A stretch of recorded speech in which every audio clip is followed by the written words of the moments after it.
अस्सलाम वालेकुम जी and good morning. लो जी, फिर से आ गए हम। जब तक तोड़ेंगे नहीं तब तक छोड़ेंगे नहीं।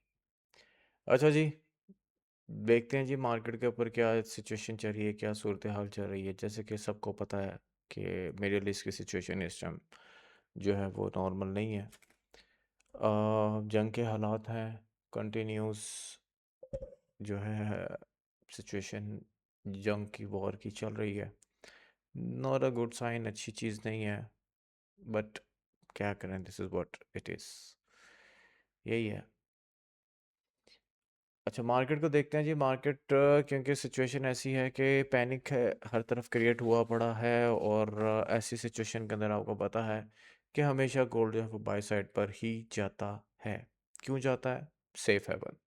तो अगर एक चीज़ सेफ हेवन है तो everybody wants to keep their money safe. ठीक है, तो कहाँ पे इन्वेस्ट करते हैं? गोल्ड में करते हैं। तो गोल्ड क्या है, ओवरऑल वैसे ही बुलिश हुआ पड़ा है।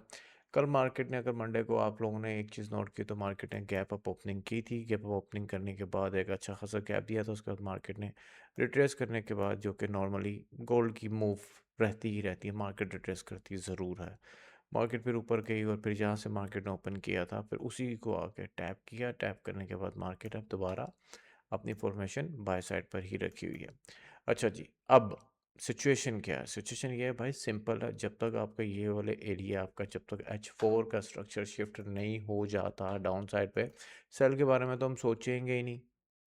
ठीक है जी, सेल के बारे में तो कोई चांस ही नहीं है। तो अगर मार्केट अपनी कोई लिक्विडिटी पॉकेट को या लिक्विडिटी को ग्रैब करने के लिए नीचे आती है, जैसे H4 के ऊपर ये, और ये एक एरिया था जो इसने कल ग्रैब किया है, अगर आती है यहाँ पर, तो हम यहाँ से बाय ही देखेंगे। जब तक हमारा ये लो ब्रेक नहीं हो जाता, प्राइस एक्शन में किसी भी किस्म का आपका सेल साइड पे कोई प्रेशर नहीं बनता नज़र आ रहा H4 के हिसाब से। ठीक है जी, अब ये चीज़ें मैं क्यों साथ साथ एक्सप्लेन करता हूँ कि भाई स्ट्रक्चर तो आप लोगों को पता होगा। जब तक स्ट्रक्चर के हिसाब से मार्केट आपकी फॉर्मेशन चेंज नहीं करेगी, आपकी मार्केट सेल साइड पे नहीं जाएगी। ठीक है जी, तो हमारे पास एक ही ऑप्शन है कि भाई देखेंगे मार्केट हमें कहाँ पर कोई अच्छा एविडेंस देती है और कहाँ पर हमें पोजीशन देती है, उस हिसाब से हम बाय करें। यस, रिट्रेसमेंट्स मार्केट में आएंगी, कल भी आई है, आज भी आएगी, डेफिनेटली आएगी। क्यों नहीं आएगी? मार्केट है, मार्केट ने हमेशा इसी तरह चलना है और इसी तरह चलती आई है। ठीक है जी, अब रिट्रेसमेंट के लिए हम कौन से जोन देखेंगे जी? ये हमारे पास लेवल है जो रिट्रेसमेंट के लिए, जहाँ पर हम देख सकते हैं। क्यों देख सकते हैं? क्यों देख सकते हैं? वो इसलिए देख सकते हैं कि अगर हम आते हैं, डेफिनेटली हमें तो रीज़न चाहिए ना कि भाई ये हम क्यों देखें जी रिट्रेसमेंट। भाई ये इसलिए हम देख सकते हैं कि मार्केट ने जाकर, अगर आप H1 या H4 का देखते हैं तो मार्केट ने इस लेवल की जाकर रिस्पेक्ट की, यहाँ पर सप्लाई रखी थी, मार्केट ने आके इसको मार्क किया, मार्क करके यहाँ से रिजेक्शन दी, बिल्कुल दी। यहाँ पे ट्रेड था, बिल्कुल ट्रेड था। ये लेवल अर्लियर पहले शेयर हुए थे, बिल्कुल शेयर थे, क्योंकि ऐसा हो ही नहीं सकता कि मार्केट में सप्लाई हो और मैंने मार्क ना की हो। आई नो दैट, बंदे को पता होता है ना अपने लेवल्स का। अब अगर ये सप्लाई थी और मार्केट ने पहले भी रिजेक्ट किया, तो अब दोबारा भी क्या रिजेक्ट कर सकती है? बिल्कुल कर सकती है जी, बिल्कुल कर सकती है। ठीक है, बट उधर ट्रेड लेने का तरीका क्या होता है भाई? छोटे टाइम फ्रेम पे आएंगे, किसी रिजेक्शन का वेट करेंगे, जैसे कोई एविडेंस आएगा अपना एसएल डिफाइन करेंगे और एंट्री ले लेंगे। अच्छा जी, अब फिलहाल की सप्लाई यहाँ पर है। इसके बाद अगर ये फेल होता है तो यहाँ पर ये ऊपर मजीद आपके सप्लाई एरियाज हैं जहाँ पे मार्केट आपकी रिजेक्शन ले सकती है फॉर रिट्रेसमेंट। ठीक है जी, फॉर रिट्रेसमेंट। सिंपल हो गया। बाइंग एरिया कौन से हैं जी? बाइंग एरिया हमारे पास ये हैं, सेम है। फर्स्ट डिमांड यहाँ पर रखी हुई है, यहाँ पर भी डिमांड है और यहाँ पर भी डिमांड है। आप बोलेंगे सर इतनी डिमांड? जी हाँ, मार्केट में इसी तरह होता है। मार्केट के जो लेवल बनते हैं, स्ट्रक्चर बनता है, तो स्ट्रक्चर के हिसाब से हम अपने एरियाज डिफाइन करते हैं कि मार्केट के अंदर कहाँ पर डिमांड है, कहाँ पर बायर या सेलर्स इंटरेस्टेड हैं, जिस एरिया को हम यूटिलाइज कर सकें अपने ट्रेड लेने के लिए। ये मैं H1 और H4 के ऊपर कर रहा हूँ, उसकी वजह ये है, बड़े टाइम फ्रेम पे, छोटे टाइम फ्रेम पे जाके मैं आप लोगों को कंफ्यूज नहीं करना चाहता कि ये देखें जी यहाँ पे ऑर्डर ब्लॉक पड़ा है, यहाँ पे एफबीजी पड़ा है, ये पड़ा। भाईजान, जब मार्केट इस तरह की होती है, always try to take a safe position. Safe position क्यों बोल रहा हूँ?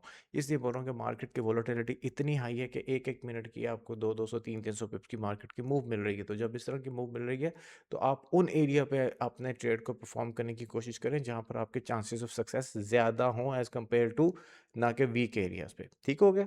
इसलिए ये लेवल्स आप लोगों के लिए कोई कॉम्प्लिकेटेड लेवल्स नहीं है, सिंपल आपके लिए सप्लाई एंड डिमांड मार्क करके ड्यू टू डिफरेंट रीजंस कि भाई यहाँ पे क्या रीज़न और यहाँ पे क्या रीज़न है। ओके हो गया?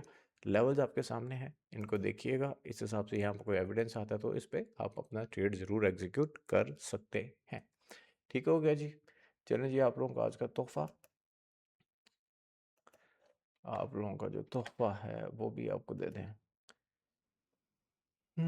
और जिसको पिवट पे प्ले करना आ गया है, आई एम श्योर कि आप में से बहुत सारे लोग जो हैं अभी तक तो एक्सपर्ट हो गए होंगे, तो उनको एक चीज़ समझ आ गई होगी कि भाई इसको प्ले कैसे करना है।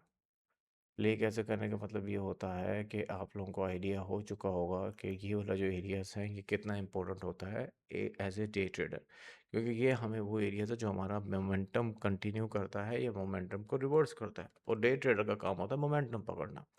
ठीक हो गया?